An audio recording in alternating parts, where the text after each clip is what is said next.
और इस वक्त की सबसे बड़ी खबर आप तक पहुंचा दे। लापरवाही ने ली एक नौजवान की जान। एसएमएस अस्पताल मरीज को गलत ब्लड चढ़ाने से जुड़ी बड़ी खबर। आईसीयू में भर्ती मरीज सचिन शर्मा का उपचार के दौरान दम टूटा। घटना के बाद कल ही मरीज को आईसीयू में शिफ्ट किया गया था। गलत ब्लड चढ़ाने से ऑर्गन फेलियर की स्थिति में पहुंच गया था मरीज। मेडिकल बोर्ड की निगरानी में चल रहा था मरीज का ट्रीटमेंट, लेकिन आज सुबह तबीयत ज्यादा बिगड़ गई। उसके बाद मरीज की सांस थम गई।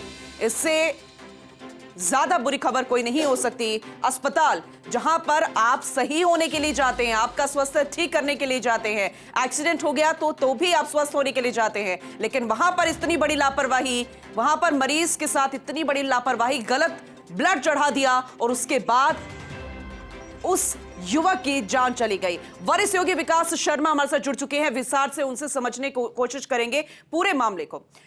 विकास, क्योंकि वाकई में बेहद दुखद खबर है, विस्तार से बताइएगा इस पूरे मामले को। पूनम जी, देखिए आज की जो खबर है और सुबह हम जो हमारे दर्शकों को बता रहे हैं, इसकी हमने उम्मीद भी नहीं की थी। कल रात से हम सभी ये दुआ कर रहे थे कि उस बच्चे की जिसकी इस तरह की लापरवाही के चलते उसकी हालत बिगड़ी है, उसकी तबीयत में सुधार हो।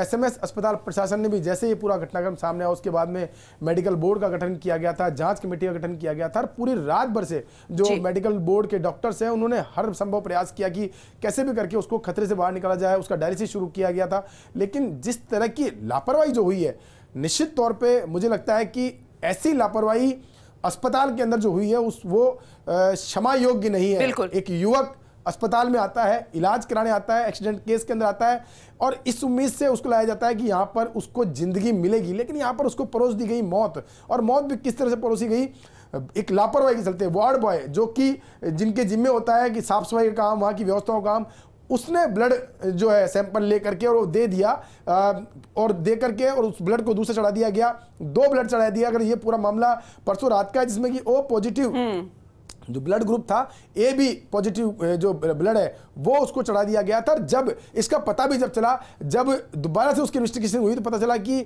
जो एक ही मरीज के 2 ब्लड ग्रुप आ रहे हैं, तब उसकी इन्वेस्टिगेशन तो पता चला कि ये ब्लड ग्रुप जो है वो गलत चढ़ा दिया गया था, जिसकी वजह से ये हुआ। उसकी हालत ये थी कि आप देखिए जो गलत ब्लड चढ़ा उसकी वजह से उसके ऑर्गन फेलियर जैसी स्थिति हो गई थी। किडनी ने काम करना बंद कर दिया था, ऑर्गन जो है उन्होंने काम करना बंद कर दिया था। और उसके बाद में जब ये पूरा घटनाक्रम सामने आया, हमने हमारे दर्शकों को बताया, पूरा घटनाक्रम बताया, तो उसके बाद में हालत इतने विकट हो गए थे कि उसको तत्काल प्रभाव से कल दोपहर में मेडिकल आईसीयू में भर्ती कराया गया, जहां पे बेड नंबर 1 पर युवक सचिन शर्मा का इलाज चल रहा था। और उस दौरान आज सुबह तक लगातार पूरे दिन रात भर की बात करें तो लगातार उसकी हालत डिटोरिएट हो रही थी। आज सुबह भी प्रयास किया गया, 2 बार सीपीआर का प्रयास किया गया, लेकिन 8:30 बजे के आसपास एक बार फिर उनको प्रयास किया गया। डॉक्टर्स ने पूरी हरसंभव मेहनत मैंने कहते हैं कि सीपीआर किया, लेकिन तकरीबन 8:45 बजे के आसपास कुछ ही देर पहले अभी जो सचिन शर्मा है उनकी अंतिम जो कह सकते सांस जो निकल गई है बिल्कुल। और पूरा अस्पताल प्रशासन जो है वो इस वक्त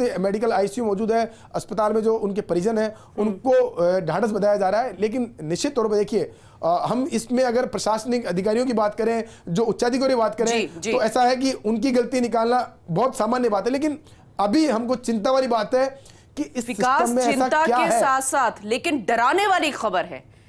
अब कोई भी मरीज आएगा तो वो डरेगा इस बात को लेकर, क्योंकि ब्लड बैंक जिसको लेकर तारीफें भी हुई थी, उस प्रोसेस की हम बात करेंगे। अब बहुत सारे बिंदु है, विस्तार से बताइएगा। सबसे पहले वो मरीज कहां का रहने वाला है, उसके परिजनों के बारे में बताइएगा।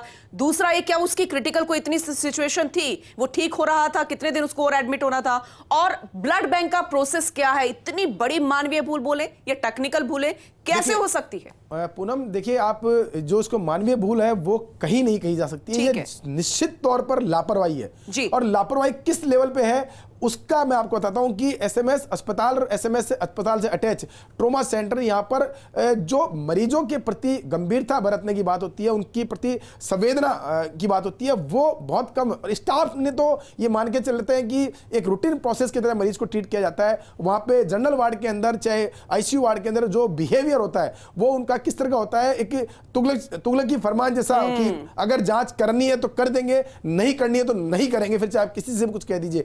कल हम लगातार इस व्यवस्था को बताते हैं। हम बताएं आपको 2 दिन पहले की घटना का बताता हूं। 2 दिन पहले हमने बताया किस तरह से कि मेडिकल आईसीयू जो है वहां पर जो मशीन मौजूद है, आईसीयू में सीरियस मरीज हैं, उन मरीजों के बीच में से उनके सैंपल निकले जाते हैं, एबीजी सैंपल, और एबीजी सैंपल वहां मशीन होने के बावजूद भी नीचे भेजे जाते हैं, यानी कि उनको चक्कर गिननी किया जाता है, मरीजों को, उनके परिजनों को चक्कर गिननी किया जाता है। ये मुद्दा उठाया और उसके साथ बताया कि अस्पताल में ऐसी छोटी छोटी लापरवाही, छोटी ये लापरवाही होती कैसे, विकास जरा समझाने की कोशिश किया। इतना प्रेशर रहता है कि इतना भी पता नहीं चलता, आपने गलत ब्लड चढ़ा दिया है, ऑर्गन फेलियर हो जाती है, क्या वहां के स्टाफ को ये सब नहीं मालूम? पूनम देखिए, इसके पीछे महत्वपूर्ण कारण ये है कि भले ही सरकार एसएमएस अस्पताल में अधीक्षक के अलावा 10 से 12 अतिरिक्त अधीक्षक, एडिशनल सुपरिटेंडेंट, डिप्टी सुपरिटेंडेंट, तमाम प्रशासनिक अधिकारियों का अमला लगाती है, लेकिन पूरी तौर पे जिम्मेदारी अगर डाली जाती है तो सिर्फ अधीक्षक के ऊपर डाली जाती है। जो जिम्मेदार लोग हैं वहां पर, अलग अलग विंग जिनको जिम्मेदारी दी गई है, वो अपनी जिम्मेदारी नहीं निभाता है। और दूसरी बात यह कि जो जिस यूनिट में भर्ती है, एडमिट है, जिस विभागाध्यक्ष के अंदर मरीज एडमिट है, उनकी जिम्मेदारियां तय नहीं हो पाती, सीधे तौर पर प्रशासन की जिम्मेदारी तय। लेकिन अब जिम्मेदारी कौन लेगा, गलती किसकी है,